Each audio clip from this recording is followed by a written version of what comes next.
Welcome to the deep dive. Today, we're going to the Arctic Circle, and you might be surprised to hear that our passport is a bottle of whiskey. Yeah, a bottle of whiskey. We're diving deep into Bivrost Yggdrasil 2024 Arctic Single Malt Whisky. And I have to admit, even before doing the research, the name alone had me intrigued. It's definitely an attention grabber, isn't it? And the story behind it is just as fascinating. We have this blog post from Whisky.dk. They're a respected whiskey retailer, and they really break down why this new release is making waves in the world of fine spirits.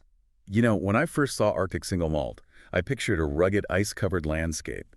And I was curious how a place like that could produce such a refined drink. Well, it turns out that Aurora Spirit distillery, the maker of this whiskey, is nestled near the Lyngen Alps in Norway. Founded in 2016, they're the world's northernmost distillery. So they're not just using Arctic as a marketing tactic. Their location plays a huge role in their entire process. Okay, let's unpack that a little. The blog post mentions they use local Nordic barley and glacial meltwater. Does that really impact the flavor, or is it more of a back-to-nature kind of thing? It's both, actually. Think about it this way. You have this incredibly pure water source filtered through layers of ancient ice, and then you have barley grown in the unique conditions of the Arctic. Those elements absolutely contribute to the final character of the whiskey. It's like the concept of terroir in wine, where the environment shapes the taste. That makes a lot of sense. It's like each bottle is carrying a bit of the Arctic landscape within it. But there's another layer to this story, right? The name Yggdrasil isn't exactly your typical whiskey label. Right. Aurora Spirit Distillery is weaving Norse mythology into their brand. Yggdrasil is the world tree in Norse cosmology, symbolizing this interconnectedness of everything.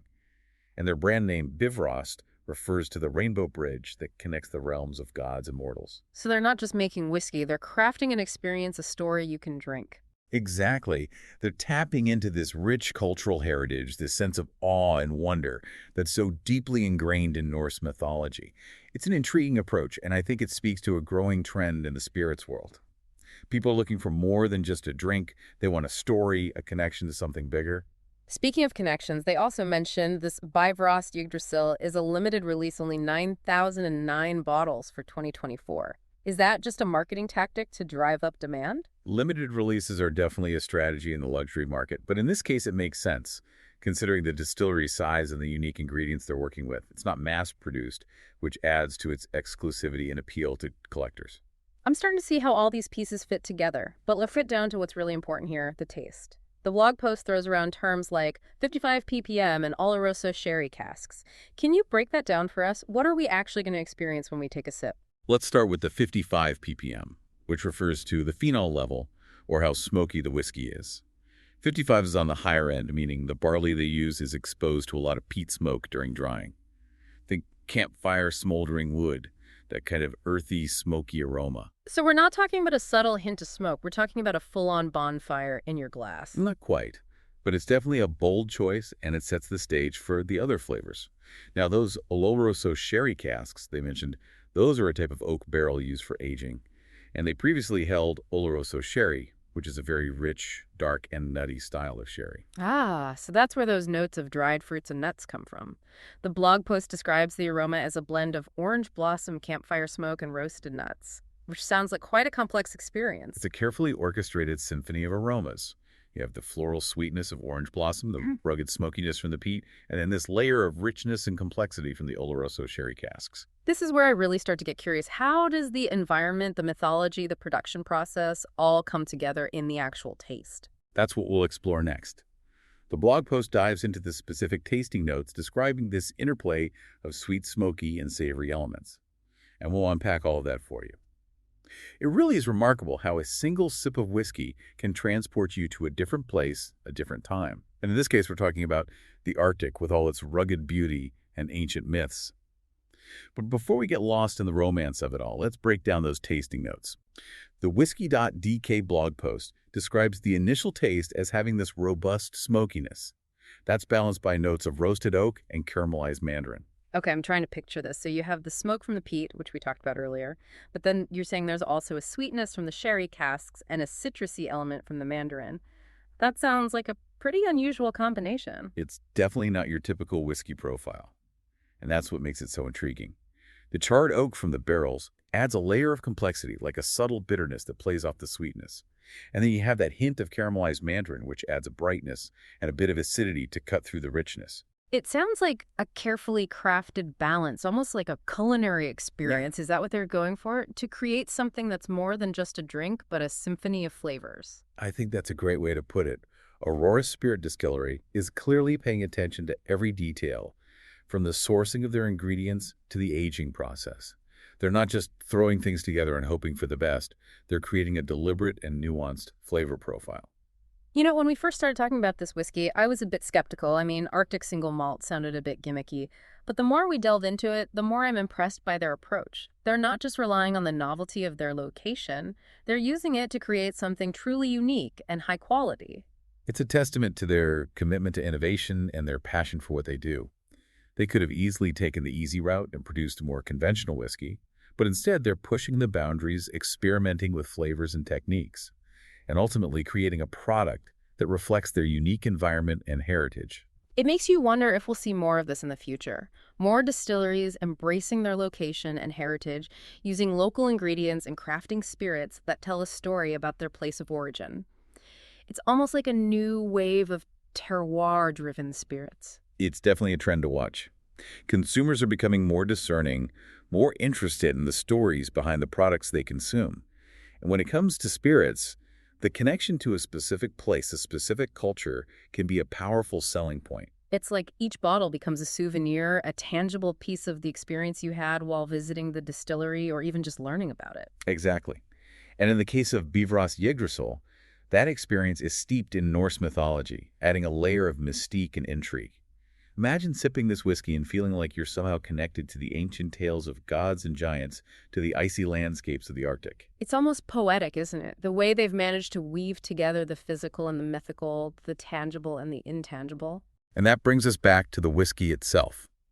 The blog post mentions that it's bottled at 46% alcohol by volume, which is considered a fairly high proof. Okay. Help me understand what that means for the average drinker. Does that make it super strong and harsh? The higher alcohol content definitely contributes to the intensity of the flavors. It allows those smoky, sweet, and citrusy notes to really come through and linger on the palate. But that doesn't necessarily mean it's harsh. In fact, a well-crafted whiskey like this will be surprisingly smooth and well-balanced, even at a higher proof. So you're saying that this isn't just a whiskey for serious connoisseurs. It's something that anyone who appreciates unique and complex flavors can enjoy. Absolutely. Of course, some people might find the smoky element a bit overwhelming, but others will find it utterly captivating. It's all a matter of personal preference. I guess that's the beauty of whiskey, isn't it? There's so much variety out there, something for everyone. But let's be honest, not everyone will have the opportunity to try this Bivrost Yggdrasil. With only 9,009 bottles produced, it's destined to become a collector's item. That's true. And for collectors, this whiskey ticks all the boxes. Limited edition, unique provenance, intriguing story, and of course, a high-quality product. It's like owning a piece of art, a piece of history, a piece of the Arctic itself. And even if you never get to taste it, I think it's worth appreciating the craftsmanship and the artistry that went into creating it. It's a reminder that even in today's world of mass production, there's still room for passion, innovation, and a deep respect for tradition. You know, we've talked a lot about the whiskey itself, the flavors, the production process, the mythology, but I'm curious about the bigger picture here. What does this Bivrost Yggdrasil tell us about the future of whiskey? That's a great question. I think it points to a growing trend towards what we might call destination distilleries. Destination distilleries. Can you explain what you mean by that? These are distilleries that are not just places to produce spirits, but destinations in themselves. They offer tours, tastings, immersive experiences that connect visitors to the local culture and environment. So it's like a form of tourism where people are traveling specifically to experience these distilleries and everything they represent. Exactly. And I think Bivrost Yggdrasil is a perfect example of this. It's not just a whiskey. It's an invitation to explore the Arctic, to delve into Norse mythology, to experience the passion and craftsmanship of Aurora Spirit Distillery. It's fascinating how something like whiskey can become a portal to a whole other world. a whole other culture. I mean, before today, I knew a bit about Norse mythology, but I never imagined it would be woven into a bottle of whiskey. It really highlights the power of storytelling, doesn't it? Aurora Spirit Distillery has managed to create this captivating narrative that goes beyond the liquid itself. They've taken something ancient and powerful, this mythology that's been passed down for centuries, and they've woven it into their brand identity. And that's what makes this Bivrost Yggdrasil so compelling, right? It's not just a drink, it's an experience, a story you can savor. You mentioned earlier that it's bottled at 46% alcohol by volume, which some might find intimidating. But I'm curious, what would you say to someone who's a bit hesitant to try a whiskey with that much intensity? I'd say don't be afraid to explore. The higher alcohol content isn't there to knock you off your feet. It's there to amplify those complex flavors we've been discussing. The smokiness, the sweetness, the citrus, the oak, all of those notes become more pronounced, more vibrant because of the higher proof. So it's not about the punch, it's about the nuance. Exactly. And even if you're not a seasoned whiskey drinker, you can still appreciate those nuances. It's like the difference between listening to music on a tiny speaker versus a high-fidelity sound system. The higher quality allows you to hear all the subtle details, the layers of sound that you might otherwise miss. That's a great analogy. So you're saying that this Bifrost Yggdrasil isn't just for the whiskey elite, it's for anyone who's curious, anyone who wants to experience something truly exceptional. Absolutely. It's a whiskey that invites you to slow down, to pay attention, to savor each sip, and appreciate the craftsmanship that went into creating it. It's not something you gulp down, it's something you contemplate. It makes you wonder, doesn't it? In a world that's so fast-paced, so focused on instant gratification, are we losing the ability to appreciate these moments of slow, deliberate enjoyment? It's an important question to consider, and perhaps that's part of the allure of something like Bivrost Yggdrasil. It's a reminder that there's still value in taking our time and savoring the moment and appreciating the finer things in life. You know, we've covered a lot of ground today, from Norse mythology to the Arctic landscape to the intricacies of whiskey production. But as we wrap up this deep dive, I keep coming back to the idea of destination distilleries that you mentioned earlier. Do you think this is a trend that will continue to grow? I believe it will. As people become more discerning travelers, they're seeking out experiences that are authentic, immersive, and memorable. And destination distilleries offer all of that and more. They provide a glimpse into local culture, history, and craftsmanship, all wrapped up in a sensory experience that you can literally taste. It's like a story that unfolds on your palate, with each sip revealing a new chapter. And in the case of Bifrost Yggdrasil, that story is particularly captivating. It's a story of the Arctic, of Norse mythology, of innovation and tradition, all coming together in a bottle of truly exceptional whiskey. It's a reminder that even in the most unexpected places, we can find beauty, wonder, and a connection to something larger than ourselves. And that's what makes this deep dive so rewarding. We've not only learned about a unique and fascinating whiskey, we've explored a new way of thinking about spirits, about travel, and about the stories that connect us all. We hope this deep dive has sparked your curiosity and inspired you to explore the world of whiskey with a fresh perspective. If anything resonated with you today, if you have any thoughts or questions, we'd love to hear from you. Share your insights and keep the conversation going. Until next time, happy exploring.